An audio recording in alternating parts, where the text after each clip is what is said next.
Ya, kalau kita melihat dalam pengaturan di KUHP, khususnya pasal 133 ayat 1, yang menyatakan bahwa dalam hal penyidik untuk kepentingan peradilan menangani seorang korban baik luka, keracunan, ataupun mati yang diduga karena peristiwa yang merupakan tindak pidana, ia berwenang mengajukan permintaan keterangan ahli kepada ahli kedokteran, kehakiman, atau dokter atau ahli lainnya.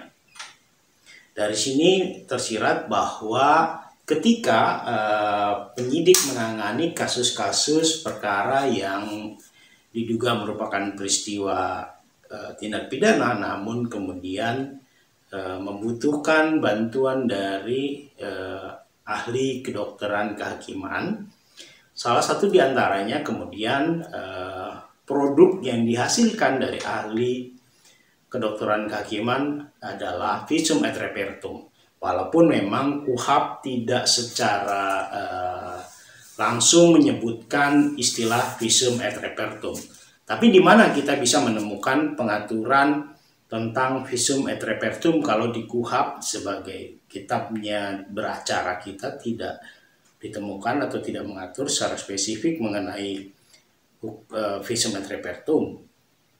Kita bisa lihat dalam Statblad tahun 1937 nomor 350 dan juga di Sumpah Jabatan Dokter. Hal itu kemudian muncul di mana visum et repertum bisa dijadikan bahan sebagai dari keterangan ahli yang sudah memeriksa adanya dugaan tindak pidana atau peristiwa pidana. Harun Atmodirono dan juga Njowito Hamdani memberikan definisi visum et repertum sebagaimana diatur dalam Statblad tahun 1937 nomor 350 itu, bahwa visum et repertum adalah laporan tertulis untuk justisi yang dibuat oleh dokter, adalah laporan oleh dokter berdasarkan sumpah tentang segala hal yang dilihat dan ditemukan pada benda yang diperiksa menurut pengetahuan yang sebaik-baiknya. Jadi hasil dari pemeriksaan yang dilakukan oleh dokter forensik ini kemudian berupa laporan tertulis yang tujuannya untuk justisi, untuk kepentingan peradilan, untuk membuat terang satu perkara pidana.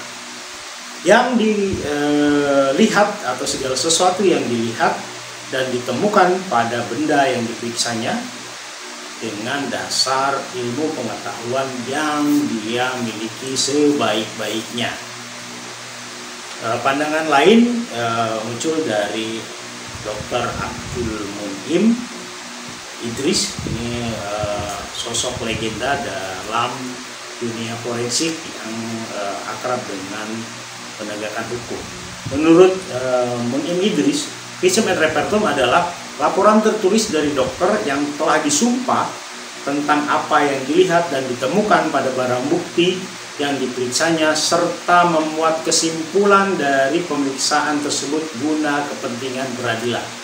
Jadi tidak hanya menuliskan apa yang dilihat, apa yang ditemukan dari barang bukti ini bisa berupa senjata, bisa berupa benda-benda yang terkait secara langsung atau tidak langsung dengan peristiwa pidana, bisa juga dalam tubuh korban yang hidup maupun yang sudah meninggal.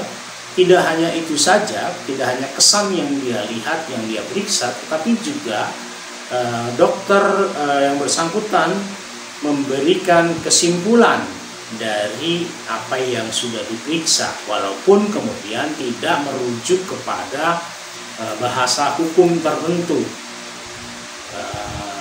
Misalnya kemudian bagaimana untuk menentukan luka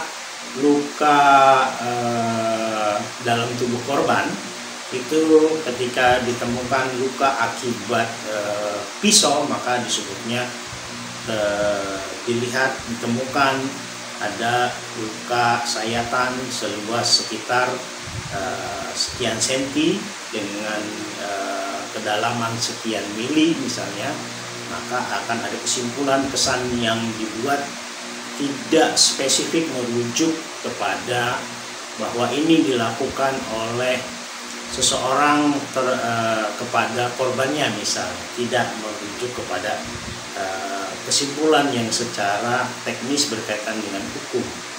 Dia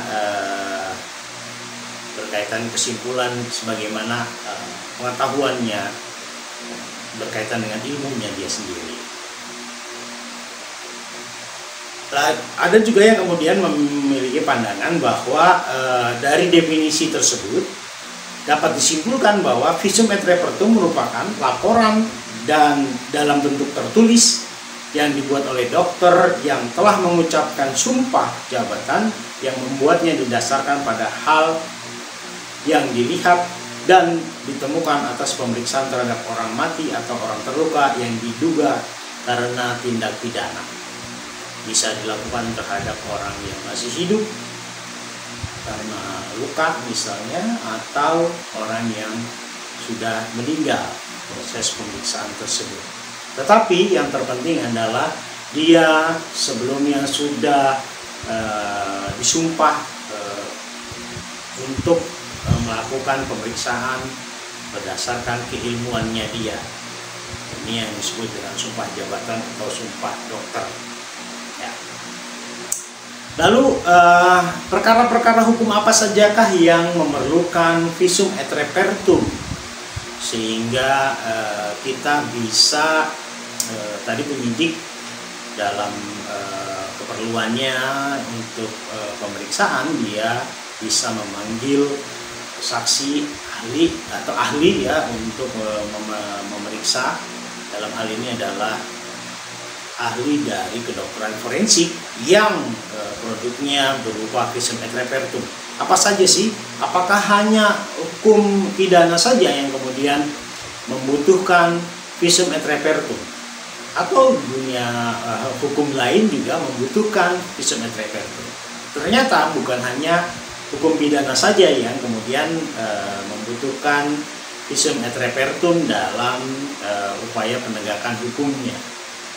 Visum et repertum juga dapat digunakan untuk keperluan hukum perdata. Dalam hal apa misalnya? Misalnya saja dalam hal berkaitan dengan warisan. Apakah seseorang tersebut betul kemudian bagian dari keluarga dari orang yang telah mewarisi satu harta kekayaan tertentu, sehingga orang ini atau anak ini kemudian dianggap layak mendapatkan hak warisnya dia. Maka di situ juga akan dilakukan pemeriksaan visum et repertum. Bahkan mungkin yang lebih detail lagi kemudian diperlukan pemeriksaan DNA misalnya. Atau juga berkaitan dengan kematian. Apakah kemudian orang yang seharusnya mendapatkan asuransi misalnya, ya, apakah dia ini meninggal dengan cara wajar atau tidak wajar? Ketika hal yang berkaitan dengan wajar tentu misalnya itu bisa diklaim oleh asuransi. Tetapi apa jadinya kalau misalnya berkaitan dengan tindak pidana? Maka ini bisa jadi persoalannya sedikit berbeda lagi. Ya, dalam dunia hukum perdata juga memerlukan visum et repertum selain untuk waris, status anak tadi ya, berkaitan dengan asuransi diantaranya. Bahkan misalnya berkaitan dengan pemeriksaan tanda tangan atau sidik cap jempol yang diterakan dalam satu berkas tertentu. Itu ada cabang ilmu dari kedokteran forensik yang lebih spesifik, misalnya berkaitan dengan daktiloskopi, misalnya berkaitan dengan sidik jari, karena bisa jadi berkas-berkas di masa lalu tidak ditemukan tanda tangan, tetapi ada pembubuhan cap jempol di dalam berkas tersebut misalnya. Ya, di dalam perkara hukum pidana, apa sajakah yang kemudian bisa dimintai visum et repertum dalam proses kemudian di dalam penegakan hukumnya? Kita akan periksa setelah ini.